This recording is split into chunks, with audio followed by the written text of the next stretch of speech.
તો મિત્રો આજે આપણે છે ને ભવનાથ હનુમાન દાદાના દર્શન કરવા જવાના છે લંબે આ જુનાગઢનો એમજી રોડ આપણે મોટરની સામે આંબેડકર સાહેબ તો આવું કંઈક જુનાગઢ છે આપણું.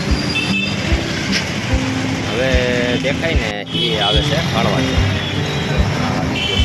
કળવા ચોક અહીંયા આપણે પેટ્રોલ પુરાવી લઈએ ત્યાર પછી આપણે કરતા રોડ ઉપર ચડી જાય. વાહ ભાઈ વાહ આમો જો ઓહો ગિરનારનો ગજબ નજારો આવે છે. વાદળા જોવો જાણે ડુંગરને અટકા અટકા હાવ હાઈલા જાય છે નીચે. અત્યારે છે ને આપણે દાતા રોડ વટી ગયા છીએ અને આ છે ને રોડ સીધે સીધો ભવનાથ જાય છે. વાદળા જો આ રોડ આમ આમ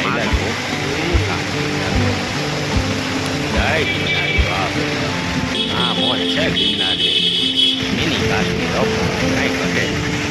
તમે ક્યારે આવો છો ગિરનાર કમેન્ટમાં જરૂર કહેજો, લખતા જજો. જય ગિરનારી જય ગિરનારો. તો આજના વિડીયોમાં ઘણી મજા આવવાની છે. પગથિયે પણ દર્શન કરવા માટે જવાનું છે તો વિડીયોમાં એન્ડ સુધી બન્યા રહેજો, બહુ મજા આવવાની છે. પહેલાં આપણે લંબે હનુમાન દાદાના દર્શન કરવાના છે, ત્યાર પછી સીડીના 50 પગથિયા સુધીનો કેવો નજારો છે એ પણ આપણે માણીશું. તો વિડીયોમાં બન્યા રહેજો, સાથે મળીને આપણે બે મોજ લઈએ. સાથે સાથે વરસાદ પણ ક્યારેક ક્યારેક આવી જાય છે. તો ગિરનાર દરવાજે આપણે પહોંચી ગયા છીએ. તો આવો કંઈક ભવનાથ તળેટીની મોજ છે ભાઈ. તો અત્યારે આપણે જે વાઘેશ્વરી મંદિરનો રસ્તો આવે, સૌરા મંડપનો રસ્તો આવે ત્યાં પહોંચી ગયા છીએ. તો આ મિત્રો રૂખડ દાદાનું વૃક્ષ એ પણ અત્યારે લીલું છમ થઈ ગયું છે. તો ત્યાં લોકો હાથ પગની માનતા કરતા હોય છે. અને હવે પહોંચી ગયા છીએ આપણે ગાયત્રી મંદિર. જો આ ગાયત્રી મંદિર હવે આવશે સોનાપુરી ચોકડી અને અશોક શિલાલેખ ચોક એ પણ આગળ આવશે. તો વિડીયોમાં બન્યા રહેજો, બહુ મજા આવવાની છે. ક્યારેક ક્યારેક જો વરસાદ પણ આવી જાય છે તો ઊભું રહી જવું પડે છે. તો સોનાપુરીના ચોક ઉપર આપણે આવી ગયા છીએ. આ સોનાપુરી હવે આપણે આગળ વધીએ. આ અશોક શિલાલેખ અહીંયા ચેકપોસ્ટ, અહીંયા તમારે પાણીની બોટલો બધી આપી દેવી પડે છે. પ્લાસ્ટિક લઈ જવાની સખત મનાઈ છે. તો આવો કંઈક ગિરનારનો નજારો છે અત્યારે ભાઈ ભાઈ. લીલો છમ થઈ ગયો છે અને ગિરનારી મહારાજ તો જો દેખાતા નથી, વાદળોમાં અદૃશ્ય થઈ ગયા છે. અને આ સોનરખ નદી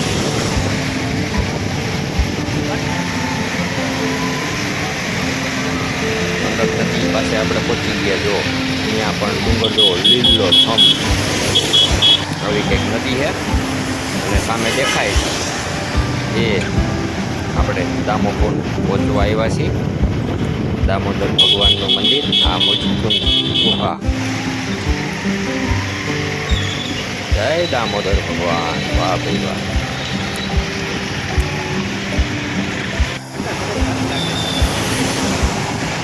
હવે આપણે ભવનાથ તળેટીની અંદર આગળ વધી રહ્યા છીએ અને બહુ મજા આવે છે ભાઈ ભાઈ.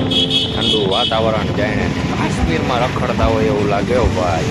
કાવાવાળા પણ અનેક આવી ગયા છે, ગરમા ગરમ ફૂલ ટેસ્ટી કાવો. વાહ ભાઈ વાહ.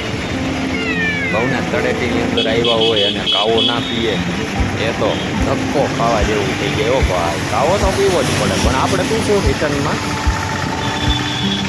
અત્યારે તો પહેલાં આપણે દર્શન કરવા જવું છે હનુમાન દાદાના. અને અહીંયા જો મેળો ચાલુ હોય એ રાતે હું તમને બતાવીશ. એકદમ લાઇટથી ભરપૂર, છોકરાઓને મજા આવી જાય, નાના નાના બાળકોને મજા આવી જાય.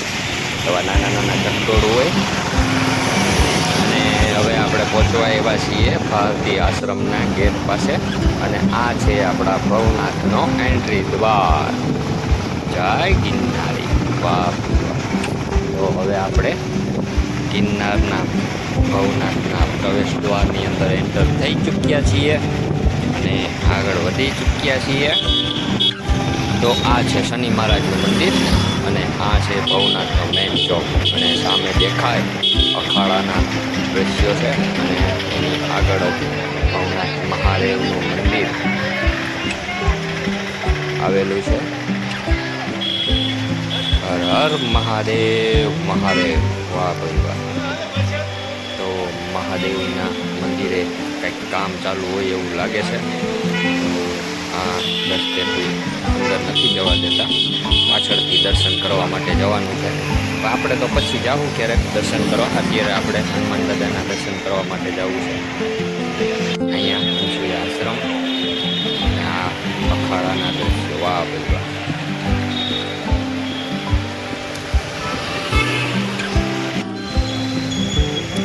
હવે આપણે જગ્યા છીએ. હવે આપણે પહોંચવા આવ્યા છીએ હનુમાન દાદાના દર્શન કરવા માટે પહોંચી ગયા છીએ. હવે વાહ, પ્રાચીન છે મિત્રો. તમે પણ દર્શન કરી પ્રાર્થના કરજો. તમારી જે કાંઈ મનોકામના હોય દાદા જરૂરથી પૂરી કરશે.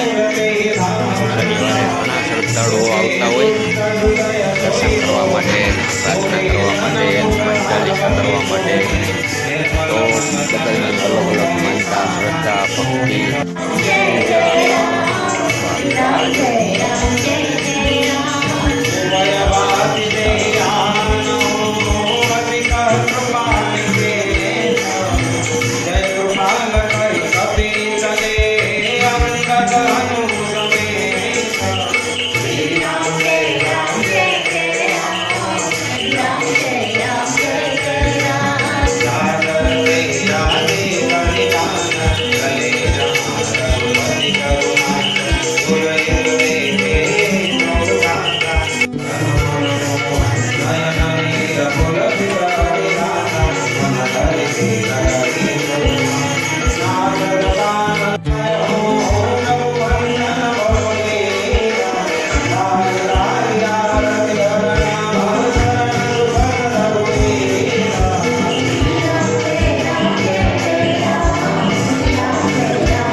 દર્શન કર્યા. હવે આપણે સીડી ઉપર 50 પગથિયે પણ ગુરુદત્ત મહારાજનું મંદિર આવેલું છે. તો ત્યાં પણ આપણે દર્શન કરવા માટે જવાનું છે અને 50 પગથિયાના વાતાવરણની મજા પણ લેવાની છે. તો વિડીયોમાં બન્યા રહેજો, ઘણી મજા આવવાની છે. તો આપણે જો એન્ટર થઈ ચૂક્યા છીએ. આ સીડી અહીંથી ચાલુ થઈ ગઈ. લોકો જો ફોટા પાડે છે અને આ પહેલું મંદિર દાદાનું છે. જય બજરંગબલી દાદા. વાહ, જય ગિરનારી, જય ગુરુદત્ત મહારાજ. અહીંયા આવા સ્ટોલ પણ આવેલા હોય છે અને ઘણા શ્રદ્ધાળુઓ દર્શન કરી અને પાછા ઉતરી રહ્યા છીએ. કપી મહારાજ જો એની મોજમાં, એને ખબર પડી ગઈ કે આપણું શૂટિંગ થઈ રહ્યું છે, પોઝ દેવા માટે આવે જો. વાહ ભાઈ વાહ, જય કપી મહારાજ. વાહ વાહ. શૂટિંગ ઉતરે પોઝ દે.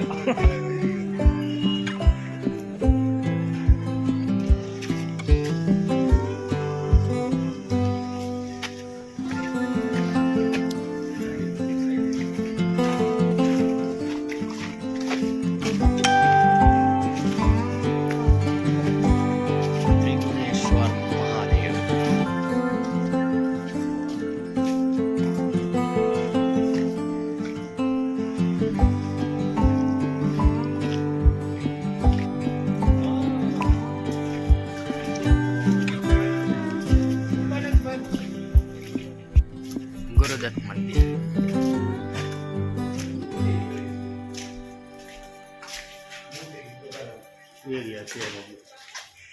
અહીંયા છે બાપુ. અચ્છા, પગથિયે આવી ગયા. હા,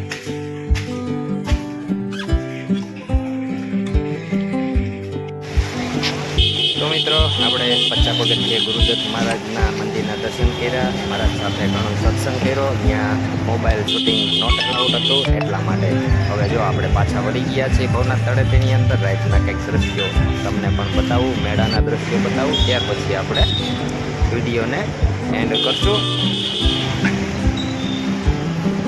તો અત્યારે ટ્રાફિક એવો છે. આ શનિ મહારાજનું મંદિર છે.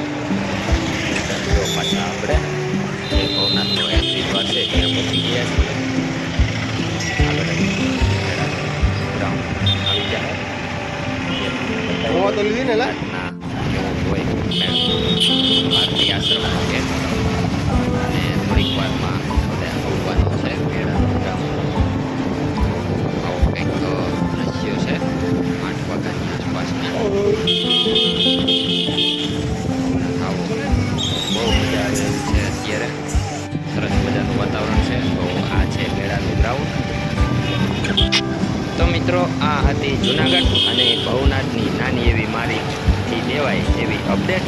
તો વિડીયો ગમ્યો હોય તો વિડીયોને લાઈક કરજો, શેર કરજો, અને નવા જો હોય તો ચેનલને સબસ્ક્રાઈબ જરૂરથી કરજો. તો મારા વાલા ગુજરાતી ભાઈઓ, મળશું એક નવા વિડીયો સાથે. ત્યાં સુધી બધાને જય માતાજી, જય શ્રી કૃષ્ણ.